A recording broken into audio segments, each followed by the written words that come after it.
ये जो आपको पौधा दिखाई दे रहा है, इसका नाम है रान तुलसी।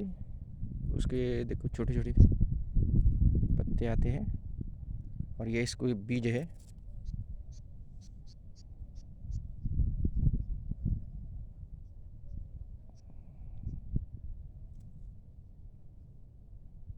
भारतवर्ष में सभी जगह पर पाए जाने वाला पौधा है रान तुलसी। यदि आपको कब्ज,